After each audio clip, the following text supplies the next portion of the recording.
안녕하세요. 민경찬 목사입니다. 오늘도 잠언의 말씀을 통해서 오늘을 살아갈 힘과 지혜를 얻으면 좋겠습니다. 오늘은 잠언 마지막 장이죠. 잠언 31장 함께 읽도록 하겠습니다.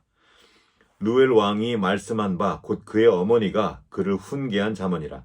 내 아들아 내가 무엇을 말하랴. 내 태에서 난 아들아 내가 무엇을 말하랴. 서원대로 얻은 아들아 내가 무엇을 말하랴. 내 힘을 여자들에게 쓰지 말며 왕들을 멸망시키는 일을 행하지 말지어다.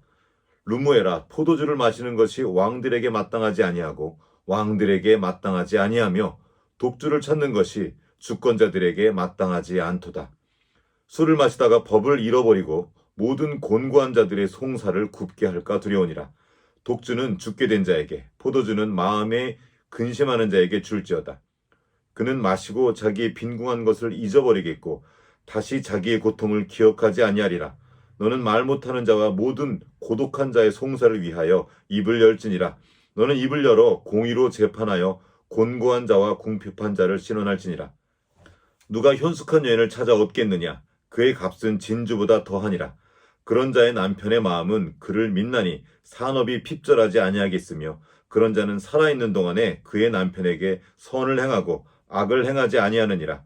그는 양털과 삼을 구하여 부지런히 손으로 일하며 상인의 배와 같아서 먼 데서 양식을 가져오며 밤이 새기 전에 일어나서 자기 집안 사람들에게 음식을 나누어주며 요종들에게 일을 정하여 맡기며 밭을 살펴보고 사며 자기의 손으로 번 것을 가지고 포도원을 일구며 힘있게 허리를 묶으며 자기의 팔을 강하게 하며 자기의 장사가 잘 되는 줄을 깨닫고 밤에 등불을 끄지 아니하며 손으로 손뭉치를 들고 손가락으로 가락을 잡으며 그는 곤고한 자에게 손을 펴며 궁핍한 자를 위하여 손을 내밀며 자기 집 사람들은 다 홍색 옷을 입었으므로 눈이 와도 그는 자기 집 사람들을 위하여 염려하지 아니하며 그는 자기를 위하여 아름다운 이불을 지으며 세마포와 자색 옷을 입으며 그의 남편은 그 땅의 장로들과 함께 성문에 앉으며 사람들의 인정을 받으며 그는 배로 옷을 지어 팔며 띠를 만들어 상인들에게 맡기며 능력과 존귀로 옷을 삼고 후일을 웃으며 입을 열어 지혜를 베풀며 그의 혀로 인애의 법을 말하며 자기의 집안일을 보살피고 게을리 얻은 양식을 먹지 아니하나니 그의 자식들은 일어나 감사하며 그의 남편은 칭찬하기를 덕행 있는 여자가 많으나 그대는 모든 여자보다 뛰어나다 하느니라. 고운 것도 거짓되고 아름다운 것도 헛되나 오직 여호와를 경외하는 여자는 칭찬을 받을 것이라. 그 손의 열매가 그에게로 돌아갈 것이요 그 행한 일로 말미암아 성문에서 칭찬을 받으리라. 아멘. 오늘은 칭찬받는 여자의 기준이라는 제목으로 말씀을 나누겠습니다. 오늘의 말씀은 잠언 31장 30절입니다.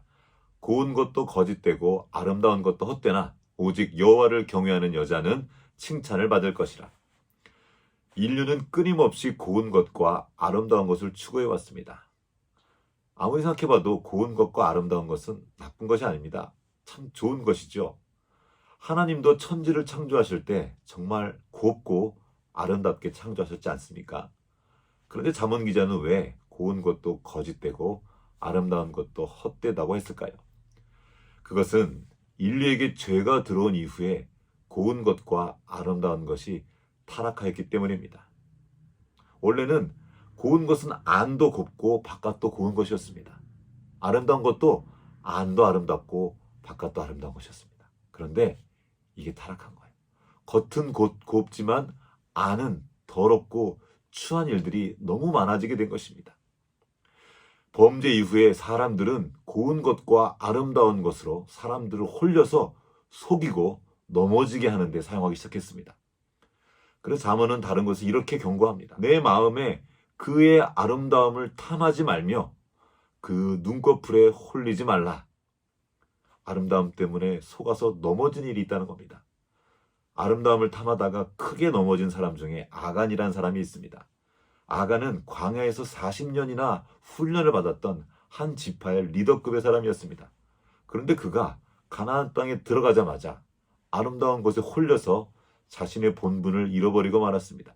그리고 그 일로 인해서 자신뿐만 아니라 이스라엘 전체가 큰 어려움에 처하게 됩니다. 그 과정이 여호수아 7장에 자세히 나와 있는데요. 21절 말씀을 한번 읽어보겠습니다. 내가 노력한 물건 중에 시날산의 아름다운 외투 한 벌과 은 200세겔과 그 무게가 50세겔 되는 금덩이 하나를 보고 탐내어 가졌나이다.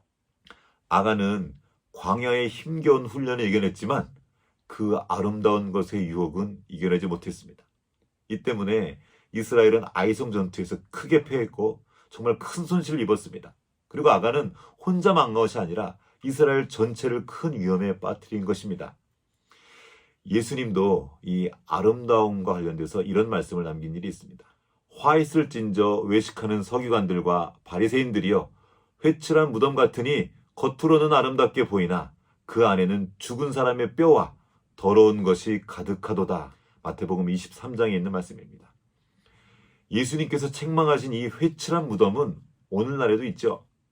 오늘날에도 우리가 보는 고운 것과 아름다운 것은 그 내면의 아름다움과 상관없이 겉만 그럴듯하게 꾸미는 것들이 많습니다.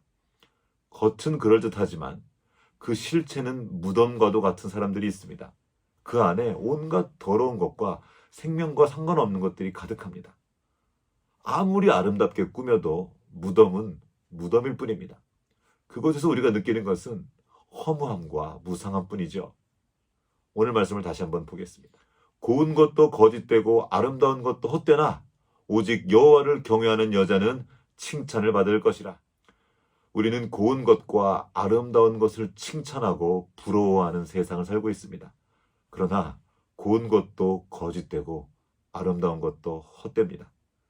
주님께서 보시는 것은 그 겉모습의 아름다움이 아니라 그 중심에 있는 여호와를 경외하는 마음입니다. 신약의 빛으로 이 구절을 볼 때 여자는 주님의 신부된 교회로 비유해 볼 수 있습니다. 주님은 우리가 주님을 경외하는 칭찬받는 교회로 발견되기 원하십니다. 주님을 경외하는 마음을 잃어버리고 겉만 그럴듯하게 꾸미다가는 주님께서 화 있다고 하신 회칠한 무덤이 되어버릴 수도 있습니다. 교회뿐만 아니라 우리 개인이나 우리 가정도 마찬가지죠. 남들 보기에 그럴듯하게 꾸미지만 그 안에는 정말 아프고 상처투성인 정말 무덤 같은 일들이 가득한 가정들, 그런 개인들이 있습니다. 겉으로는 멋있게 하고 있지만 안에서부터 썩어 들어가는 거죠.